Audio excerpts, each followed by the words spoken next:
नमस्कार दोस्तों, मैं सुनीता कथा मंथन में आप सबका स्वागत करती हूँ। कथा मंथन में आज की कहानी है सत्याग्रह। लेखक Munshi Premchand. His excellency viceroy Banaras आ रहे थे। सरकारी कर्मचारी छोटे से बड़े तक उनके स्वागत की तैयारियां कर रहे थे। इधर कांग्रेस ने शहर में हड़ताल मनाने की सूचना दे दी थी। इससे सभी कर्मचारियों में हलचल मच गई। एक और सड़कों पर झंडियाँ लगाई जा रही थी, सफाई हो रही थी, पंडाल बन रहा था। दूसरी ओर फौज और पुलिस के सिपाही संगीन चढ़ाई शहर की गलियों में और सड़कों पर कवायद करते फिरते थे। कर्मचारियों की हड़ताल तोड़ने की सिरतोड़ कोशिश करते कि हड़ताल ना होने पाए, मगर कांग्रेसियों की धुन थी कि हड़ताल जरूर हो। घोड़े पर सवार मजिस्ट्रेट सुबह से शाम तक दुकानदारों को धमकियां देता कि एक एक को जेल भिजवा दूंगा, बाजार लुटवा दूंगा, यह करूंगा वह करूंगा। और दुकानदार हाथ बांध कर कहते, हुजूर बादशाह हैं, विधाता हैं, जो चाहे करे, पर हम क्या करें, कांग्रेस वाले हमें जीता ना छोड़ेंगे, हमारी दुकानों पर धरने देंगे, कुएं में गिरेंगे, उपवास करेंगे, कौन जाने दो चार प्राणी दे दे तो हमारे मुंह पर सदैव के लिए कालिक पुत जाएगी। हुजूर आप उन्हीं कांग्रेस वालों को समझाएं। राजा हरनंदन साहब, राजा लालचंद और खां बहादुर मौलवी महमूद अली तो कर्मचारियों से भी ज़्यादा बेचैन थे। मजिस्ट्रेट के साथ साथ और अकेले भी बड़ी कोशिश करते थे। अपने मकान पर बुलाकर दुकानदारों को समझाते, अनुनय विनय करते, आंखें दिखाते, इक्के बग्गी वालों को धमकाते, मजदूरों की खुशामद करते। पर कांग्रेस के मुट्ठी भर आदमियों का कुछ ऐसा आतंक छाया था कि कोई उनकी सुनता ही ना था। यहाँ तक कि छोटी छोटी सब्जी वाली भी निर्भय होकर के बोल दिया, हुजूर चाहे मार डालो पर दुकान ना खुलेंगी, नाक ना कटवाऊंगी। सबसे बड़ी चिंता यह थी कि कहीं का पंडाल बनाने वाले मजदूर, बढ़ई, लोहार अगर काम छोड़ दे तो अनर्थ हो जाएगा। राय साहब ने कहा, हुजूर दूसरे शहरों से दुकानदार बुलवाएं, एक बाज़ार अलग खोलें। मगर खान साहब बोले कि इतना वक्त नहीं है, दूसरा बाज़ार तैयार किया जा सके। हुजूर कांग्रेस वालों को गिरफ्तार कर लेंगे, उनकी जायदाद जब्त कर लें, फिर देखिए कैसे काबू में नहीं आते। राजा साहब बोले, पकड़ धकड़ से तो लोग और झल्लाएंगे। कांग्रेस से हुजूर कहें कि तुम हड़ताल बंद कर दो तो सबको सरकारी नौकरी दे दी जाएगी। उसमें अधिकांश बेकार लोग भरे पड़े हैं, यह प्रलोभन पाते ही फूल उठेंगे। मगर मजिस्ट्रेट को कोई राय न जची। यहाँ तक कि वायसराय के आने में 3 दिन शेष रह गए। आखिर राजा साहब को एक युक्ति सूझी, क्यों ना हम लोग भी नैतिक बल का प्रयोग करें। आखिर कांग्रेस वाले धर्म और नीति के नाम पर ही तो यह तुम्हार बांधते हैं। हम लोग भी उन्हीं का अनुकरण करें, शेर को उसकी मान में पछाड़ें। कोई ऐसा आदमी पैदा करना चाहिए जो व्रत करे कि दुकान ना खोले तो मैं प्राण दे दूंगा, और यह जरूरी है कि वह ब्राह्मण हो, और ऐसा जिसको शहर के सभी लोग मानते हो, आदर करते हो। अन्य सहयोगियों के मन में भी यह बात बैठ गई, उछल पड़े। राय साहब ने कहा, बस अब पड़ाव मार लिया, ऐसा अच्छा कौन सा पंडित है, पंडित गदाधर शर्मा। राजा बोले, जी नहीं, उसे कौन मानता है, खाली समाचार पत्रों में लिखा करता है। तो दमड़ी ओझा? नहीं, वह कॉलेज की विद्यार्थियों के सिवा उसे और कोई नहीं जानता है। तब राय साहब बोले, पंडित मोटेराम शास्त्री कैसे रहेंगे? बस बस बस। राजा बोले, आपने खूब सोचा, बेशक यह इस ढंग का है, उसी को बुलाना चाहिए। विद्वान है, धर्म कर्म में रहता है और चतुर भी है। वह अगर हाथ में आ जाए तो फिर बाजी हमारी है। राय साहब ने तुरंत पंडित मोटेराम के घर संदेशा भेजा। उस समय शास्त्री जी पूजा पर थे। पैगाम सुनते ही जल्दी से पूजा समाप्त की और चले। राजा साहब ने बुलाया। वो बोले, धन्य भाग। धर्मपत्नी से बोले, आज चंद्रमा कुछ बली मालूम होते हैं, कपड़े लाओ, देखो क्यों बुलाया है। स्त्री बोली, भोजन तैयार है, करते ना जाने कब लौटने का अवसर मिले। किंतु शास्त्री जी ने आदमी को इतनी देर तक खड़ा रखना उचित न समझा। जाड़े के दिन थे। हरी बनात की अचकन पहनी, जिस पर लाल शंजाफ लगी हुई थी, गले में एक जरी का दुपट्टा डाला और सिर पर बनारसी साफा बांधा। लाल चौड़े किनारे की रेशमी धोती पहनी और खड़ाऊ पर चले। उनके मुख से ब्रह्म तेज टपकता था। दूर से ही मालूम होता था कि कोई महात्मा आ रहे हैं। रास्ते में जो मिलता सिर झुकाता। कितने ही दुकानदारों ने खड़े होकर पैलगी ली। आज काशी का नाम इन्हीं के बदौलत चल रहा है, नहीं तो कौन रह गया है। कितना नम्र स्वभाव है, बालकों से भी हंसकर बात करते हैं। और ठाठ से पंडित जी राजा साहब के मकान पहुंचे। तीनों मित्रों ने खड़े होकर उनका स्वागत किया। बातचीत के बाद राजा साहब ने वर्तमान समस्या पंडित जी के सामने उपस्थित की और उसके निवारण के लिए जो उपाय सोचा था वह भी प्रकट किया। बोले, बस यह समझ लीजिए कि इस साल आपका भविष्य पूर्णतः अपने हाथों में है। शायद किसी आदमी को अपने भाग्य निर्माण का ऐसा महत्वपूर्ण अवसर न मिला होगा। हड़ताल ना हुई तो और तो कुछ नहीं कह सकते, परंतु आपको जीवन भर किसी के दरवाजे पर न जाने की ज़रूरत पड़ेगी। बस ऐसा कोई व्रत ठानिए कि शहर थर्रा उठे। मोटे राम ने गंभीर भाव से कहा, यह तो कोई ऐसा कठिन काम नहीं है। मैं तो ऐसे अनुष्ठान कर सकता हूँ कि आकाश से जल की वर्षा करा दूँ, मरी के प्रकोप को भी शांत कर दूँ, अन्न के भाव घटा बढ़ा दूँ। कांग्रेस वालों को प्राप्त कर देना तो कोई बड़ी बात नहीं है। अंग्रेजी पढ़े लिखे महानुभाव समझते हैं कि जो काम हम कर सकते हैं वह कोई और नहीं कर सकता, पर गुप्त विद्याओं का ज्ञान तो उन्हें भी नहीं है। खां साहब बोले, तब तो जनाब ये कहना चाहिए कि आप दूसरे खुदा हैं। अरे हमें क्या मालूम था कि आप में कुदरत है, नहीं तो इतने दिन हम क्यों परेशान होते। मोटे राम बोले, साहब मैं गुप्त धन का पता लगा सकता हूँ, पितरों को बुला सकता हूँ। केवल गुण ग्राहक चाहिए। संसार में गुणियों का अभाव नहीं, गुणज्ञों का अभाव है। राजा बोले, इस अनुष्ठान के लिए आपको क्या भेंट करना होगा? जो कुछ आपकी श्रद्धा हो। कुछ बतला सकते हो कि यह कौन सा अनुष्ठान होगा? मोटेराम शास्त्री बोले, अनशन व्रत के साथ मंत्रों का जाप होगा। सारे शहर में हलचल ना मचा दी तो मेरा नाम मोटेराम नहीं तो फिर कब से? आज ही से। पहले देवताओं को आह्वान के निमित्त थोड़े से रुपए दिला दीजिए। रुपयों की कमी तो ना थी, पंडित जी को रुपए मिल गए, खुश खुश घर आए। धर्मपत्नी से सारा समाचार कहा। उसने चिंतित होकर कहा, तुमने नाहक यह रोग अपने सिर लिया, भूख ना बर्दाश्त हुई तो सारे शहर में भद हो जाएगी, लोग हंसी उड़ाएंगे, रुपए लौटा दो। मोटे राम ने आश्वासन देते हुए कहा, भूख कैसे ना बर्दाश्त होगी? मैं ऐसा मूर्ख थोड़ी हूँ कि यूं ही जा बैठूंगा। पहले मेरे भोजन का प्रबंध करो।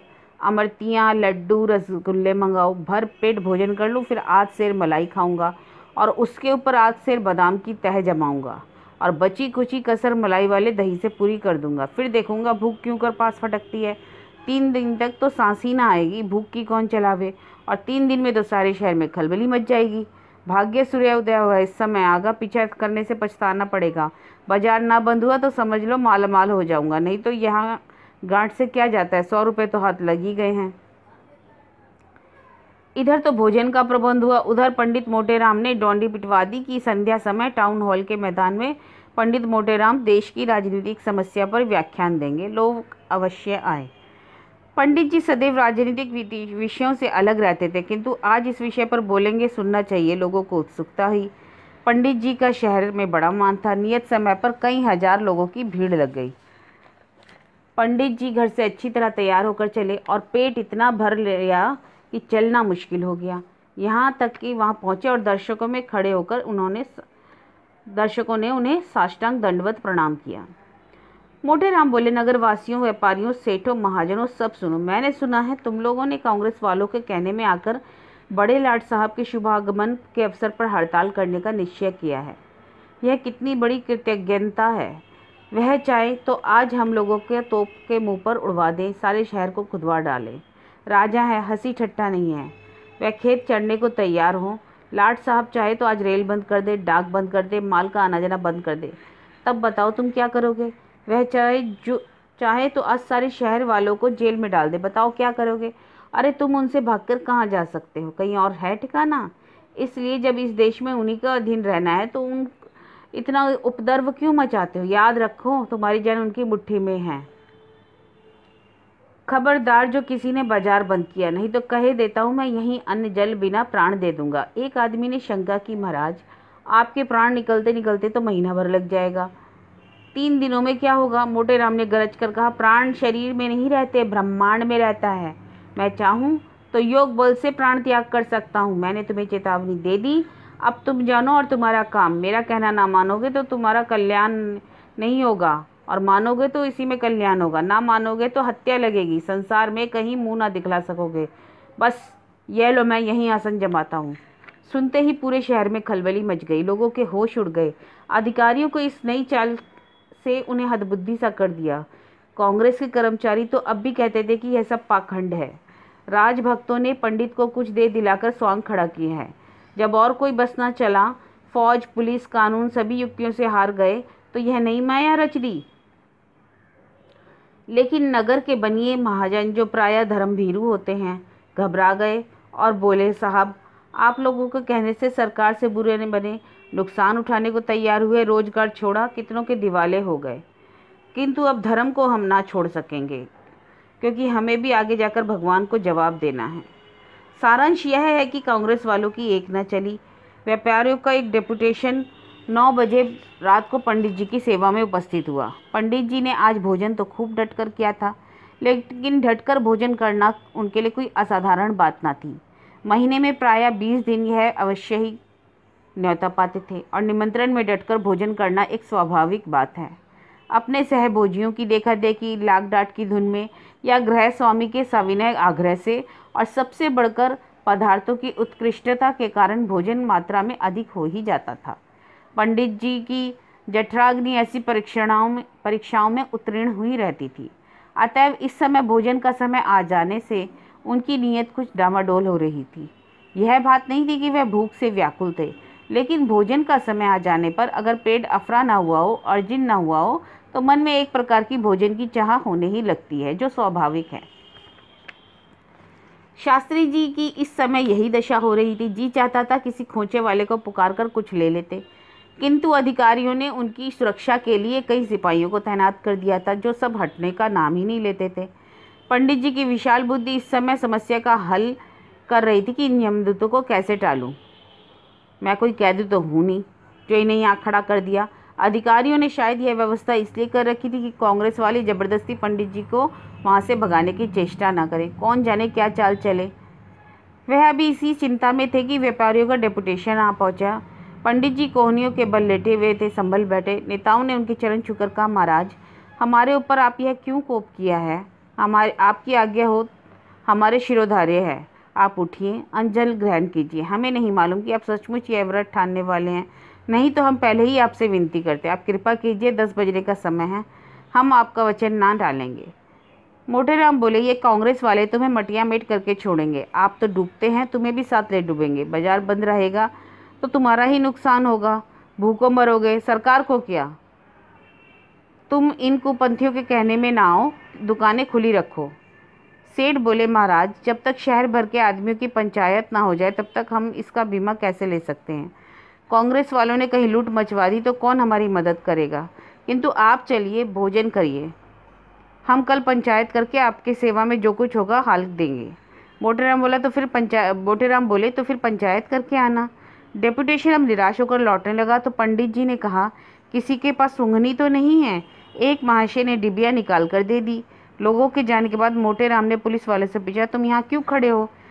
सिपाही बोले, साहब का हुक्म है, आप तुम लोग यहाँ से चले जाओ। आपके कहने से चले जाएं तो कल नौकरी छूट जाएगी, तो आप खाने को देंगे क्या? मोटेराम बोले, हम कहते हैं तुम चले जाओ, नहीं तो यहाँ से नहीं जाओगे तो हम कोई कैदी नहीं है जो तुम मुझे घेर के खड़े हो। चलिए, क्या जाइएगा, मजाल है? सिपाही बोला, मजाल क्यों नहीं है, मैंने कोई जुर्म किया है? सिपाही बोला, अच्छा, जाकर तो जरा हिलकर तो दिखाइए। पंडित जी भ्रम तेज में आकर उठे और एक सिपाही को इतनी जोर से धक्का दिया कि वह कई कदम जा गिरा। दूसरे सिपाहियों की यह देखकर हिम्मत छूट गई। पंडित जी को उन सब ने थल समझ लिया था। पराक्रम देखा तो चुपके से जाके सटक गए। मोटेराम अब इधर उधर नज़र दौड़ाने लगे कि कोई खोचे वाला नज़र आए तो उससे कुछ लूँ, किंतु ध्यान आया कहीं उसने किसी से कह दिया तो लोग तालियां बजाने लगेंगे। नहीं, कुछ चतुराई से काम लेना पड़ेगा। ऐसे ही संकटों में तो बुद्धिबल का परिचय मिलता है। देवयोग से उसी समय खोचे वाला जाता दिखाई दिया। 11 बज चुके थे। चारों तरफ सन्नाटा छाया हुआ था। पंडित जी ने बुलाया, ओ खोचे वाले, खोचे वाले। खोचे वाला बोला, कहिए क्या दुभूक लगाई ना? अन्न जल छोड़ना साधुओं का काम है, आपका नहीं। मोटेराम बोले, अबे क्या कहता है, यहाँ कोई हम क्या साधु से कम है? चाहे तो महीनों पड़े रहे, भूख प्यास ना हो। तुझे तो केवल इसलिए बुलाया कि जरा अपनी कुप्पी तो दे, देखूँ तो वहाँ क्या रेंग रहा है। मुझे भय होता है कि सांप ना हो। खोचे वाले ने कुप्पी उतार कर दे दी। पंडित जी उसे लेकर इधर उधर जमीन पर कुछ खोजने लगे। इतने में कुप्पी उनके हाथ से छूटकर गिर पड़ी, बुझ गई। सारा तेल बह गया और पंडित जी ने उसमें एक ठोकर और लगाई, बचा कुचा तेल और बह गया। खोचे वाला कुप्पी को हिलाकर देखा और बोला, महाराज, इसमें तो जरा भी तेल नहीं बचा है, नहीं तो अब तक मैं 4 पैसे का सौदा बेचता। ऊपर से यह राग आपने और बढ़ा दिया। अरे भैया, हाथ से छूट गई तो क्या हाथ काट डालोगे?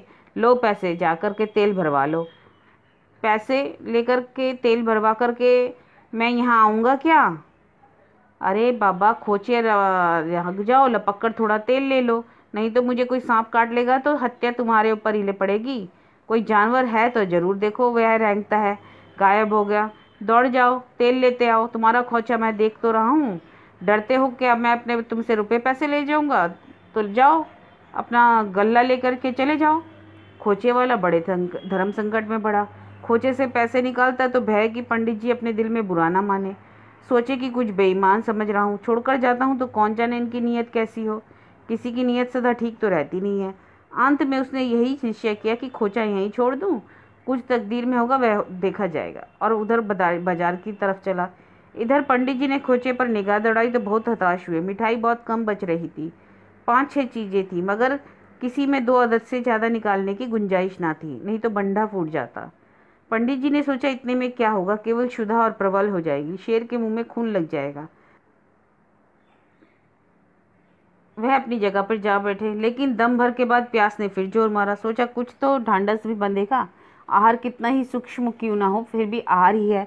उठे, मिठाई निकाली और पहला लड्डू मुंह में रखा ही था कि देखा खोचे वाला तेल की कुप्पी जलाए कदम बढ़ाता चला आ रहा है। उसके पहुंचने के पहले मिठाई समाप्त हो जाना अनिवार्य था। उन्होंने एक साथ 2 चीज़ें मुंह में रखी, अभी चबा ही रहे थे कि वह निशाचर 10 कदम और आगे बढ़ाया। एक साथ 4 चीज़ें मुंह में डाली और अधकुचली ही निगल गए। 6 अदद मिठाइयाँ थी और खोचे वाला फाटे तक आ पहुँचा। सारी की सारी मिठाई मुंह में डाल ली। अब ना चबाते बनता था ना उगलते।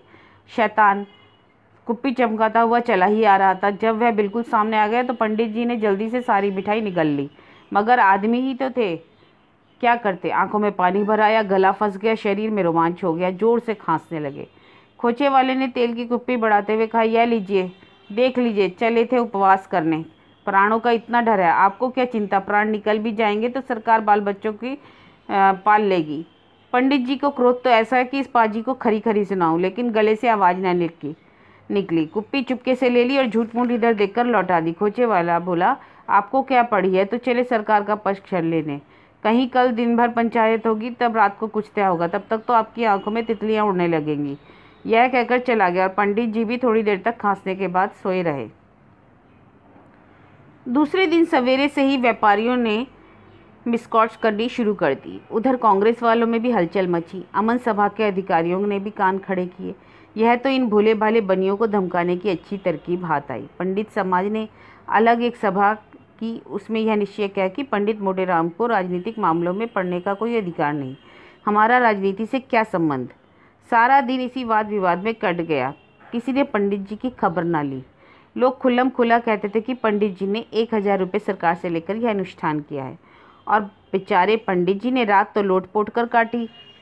सवेरे उठे तो शरीर मुर्दा सा जान पड़ता था, खड़े होते थे तो आंखें तिलमिलाने लगती थी, सिर में चक्कर आ जाता, पेट में जैसे कोई बैठा हुआ कुरेद रहा हो। सड़क की तरफ आंखें लगी थी कि लोग मनाने आ रहे हैं कि नहीं। संध्या उपासना के समय भी इसी प्रतीक्षा में गुजर गया। इस समय पूजन के पश्चात निश्चय नाश्ता किया करते थे। आज अभी मुंह में पानी भी ना गया था। ना जाने वह शुभ घड़ी कब आएगी। फिर पंडिताइन पर बड़ा क्रोध आने लगा। आप तो रात को भरपेट खाकर सोई होंगी, इस वक्त भी जलपान ही कर रही होंगी, पर इधर भूलकर भी न झांका कि मरे हैं या जीते हैं। कुछ बात करने ही के बहाने से थोड़ा मौन भोग ला कर ले आती, पर इस किसे इतनी चिंता है, रुपए लेकर रख लिए, फिर जो कुछ मिलेगा वह भी रख लेगी। अच्छा बेवकूफ़ बनाया। सोचते सोचते पंडित जी को दिन भर बीत गया, पर कोई मनाने वाला नजर न आया। लोगों के दिल में जो संदेह पैदा हुआ था, पंडित जी ने कुछ ले लवाकर स्वांग रचा है, स्वार्थ का वशीभूत होकर यह पाखंड किया, वहीं उनको मनाने में बाधक होता था। इस प्रकार रात के 9 बज गए। सेठ भोंदूमल ने, जो व्यापारी समाज के नेता थे, निश्चयात्मक भाव से कहा, मान लिया पंडित जी ने स्वार्थवश यह अनुष्ठान किया है, पर इसमें यह कष्ट तो कम नहीं हो सकता जो अन्न जल के बिना प्राणी मात्र को होता है। यह तो धर्म विरुद्ध है। एक ब्राह्मण हमारे ऊपर दाना पानी त्याग दे और हम भर पेट खाकर के चैन की नींद सोए, यह तो धर्म विरुद्ध आचरण हुआ है। हम क्यों अपने कर्तव्य से मुंह फेरें। कांग्रेस के मंत्री ने दबी आवाज में कहा, मुझे तो जो कुछ कहना था वह मैं कह चुका। आप लोग समाज के अगुआ हैं, जो फैसला कीजिए हमें मंजूर है। चलिए मैं भी आपके साथ चलूँगा, धर्म का कुछ अंश मुझे भी मिल जाएगा, पर एक विनती सुन लीजिए। आप लोग पहले मुझे वहाँ जाने दीजिए, मैं एकांत में उनसे 10 मिनट बातें करूँगा, तब तक आप फाटक पर खड़े रहिएगा। जब मैं वहाँ से लौट आऊँ तो फिर जाइएगा। इसमें किसी को कोई आपत्ति है? प्रार्थना स्वीकृत हो गई। मंत्री जी पुलिस विभाग से बहुत दिनों तक रह चुके थे और मानव चरित्र की कमजोरियों को जानते थे। वह सीधे बाजार गए, 5 रुपए की मिठाई ली, उसमें मात्रा से अधिक सुगंध डालने का प्रयत्न किया, चांदी के वर्क लगवाए, एक दोने में लिए रूठे हुए ब्रह्मदेव की पूजा करने चले। एक झंझर से ठंडा पानी लिया, उसमें केवड़े का जल मिलाया। दोनों ही चीज़ों से खुशबू की लपटें उड़ रही थी। सुगंध में कितनी उत्तेजित शक्ति है कौन नहीं जानता। इससे बिना भूख की भूख लग जाती और भूखे आदमी की तो बात ही क्या। पंडित जी इस समय भूमि पर अचेत पड़े हुए थे। रात को कुछ मिला नहीं था। 10-5 छोटी छोटी मिठाइयों का क्या जिक्र। दोपहर को भी कुछ नहीं मिला और इस वक्त भी भोजन की बेला टल गई थी। भूख में अब आशा की व्याकुलता नहीं, निराशा की शिथिलता थी। सारे अंग ढीले पड़ गए थे। आंखें भी न खुलती थी। उन्हें खोलने की बार बार चेष्टा करते पर किंतु वे अपने आप बंद हो जाती। होंठ सूख गए थे। जिंदगी का कोई चिन्ह नहीं था। बस उनका धीरे धीरे कर्राना सुनाई दे रहा था। पेट खराब होने पर भी वह कभी भोजन न छोड़ते थे। हल्का फुल्का भोजन कर लेते थे। नगर निवासियों को, अमन सभा को, सरकार को, ईश्वर को, कांग्रेस को और अपनी धर्मपत्नी को भी वे जी भर के कोस चुके थे। अब इतनी शक्ति भी न रही कि स्वयं खड़े होकर बाजार जा सके। निश्चय हो गया कि आज रात को अवश्य प्राण पखेरु उड़ जाएंगे। जीवन सूत्र कोई रस्सी तो है नहीं कि चाहे जितने झटक दो टूटने का नाम न ले। इतने में मंत्री जी ने पुकारा, शास्त्री जी। मोटे राम ने पड़े पड़े आंखें खोल दी। उनमें एक कैसी करुण वेदना भरी हुई थी, जैसे किसी बालक के हाथ में कौवा मिठाई छीन ले गया हो। मंत्री जी ने दोने की मिठाई सामने रख दी और झंझर का पर कुल्हड़ औंधा दिया। इस काम से सूचित होकर के बोले, यहाँ कब तक पड़े रहिएगा। सुगंध ने पंडित जी की इंद्रियों पर संजीवनी का काम किया। पंडित जी उठ बैठे और बोले, देखो कब निश्चय होता है। यहाँ कुछ निश्चय विषय ना होगा पंडित जी। आज दिन भर पंचायत हुई थी, कुछ दिनों में तय होगा। कल कहीं शाम को लाट साहब आएंगे, तब तक आपकी ना जाने क्या दशा होगी। आपका चेहरा तो पूरा पीला पड़ गया है। हाँ, यही मरना बदा है तो कौन टाल सकता है। वैसे इस दोने में कलाकंद है क्या। मंत्री जी बोले, हाँ हाँ, तरह तरह की मिठाइयाँ। एक नातेदार के यहाँ बैना भेजना है, विशेष रीति से बनवाई है, तभी इनमें से इतनी सुगंध है। जरा दोना खोलिए तो। मंत्री जी ने मुस्कुरा कर दोना खोल दिया और पंडित जी नेत्रों से मिठाइयाँ खाने लगे। अंधा आंखें पाकर भी संसार को ऐसे तृष्णापूर्ण नेत्रों से ना देखेगा। मुंह में पानी भराया। मंत्री जी ने कहा, आपका व्रत ना होता तो 2-4 मिठाइयाँ आपको चखाता। 5 रुपये सेर के दाम दिए हैं, तभी तो इतनी श्रेष्ठ हैं। मैंने बहुत दिन से कलाकंद नहीं खाया। आपने तो बैठे बिठाए झंझट मोल ले लिया। प्राण ही न रहेंगे तो धन किस काम आएगा। मंत्री जी ने कहा, क्या करूं, फंस गया। मोटे राम बोले, मैं इतनी मिठाइयों का तो जलपान कर जाता हूँ। हाथों से मिठाइयों को टटोल कर देखा, भोला की दुकान की हैं। हाँ हाँ, चखिए तो 2-4। क्या छकू, धर्म संकट में पड़ा हूँ। अजी चखिए भी। इस समय जो आनंद प्राप्त होगा वह लाख रुपए में भी नहीं मिल सकता। कोई किसी से कहने जाता है क्या। मोटे राम बोले, मुझे भय इसका है कि मैं यहाँ दाना पानी बिना मर रहा हूँ और किसी को परवाह नहीं है, तो फिर मुझे क्या डर है। लाओ इधर दोना बढ़ाओ। जाओ सबसे कह देना शास्त्री जी ने व्रत तोड़ दिया। भाड़ में जाए बाजार और व्यापारी, यहाँ किसी को मेरी चिंता ही नहीं है। जब धर्म ही नहीं रहा तो मैंने ही धर्म का बीड़ा क्यों थोड़ी ना उठाया है। यह कहकर पंडित जी ने दोना अपनी तरफ खींच लिया और लगे बड़बड़ कर हाथ मारने। यहाँ तक कि पल भर में आधा दोना समाप्त हो गया। सेठ लोग आकर फाटक पर खड़े थे। मंत्री ने जाकर कहा, जरा चलकर तमाशा देखिए। आप लोगों को ना बाजार खोलना पड़ेगा ना खुशामद करनी पड़ेगी। मैंने सारी समस्याएं हल कर दी। यह कांग्रेस का प्रताप है। चांदी छिटकी हुई थी। लोगों ने आकर देखा, पंडित जी मिठाई ठिकाने लगाने में ऐसे तन्मय थे जैसे कोई महात्मा समाधि में मग्न हो। भोंदूमल ने पंडित जी के चरण कहा, पंडित जी चरण छूता हूँ। हम लोग तो आ ही रहे थे, आपने क्यों जल्दी की। ऐसी जुगत बताते कि आपकी प्रतिज्ञा भी न टूटती और कार्य भी सिद्ध हो जाता। अरे मेरा कार्य सिद्ध हो गया, मोटे राम ने बोला। यह अलौकिक आनंद है जो धन के ढेरों से नहीं प्राप्त हो सकता। अगर कुछ श्रद्धा हो तो उसी दुकान से इतनी मिठाई और मंगवा दो।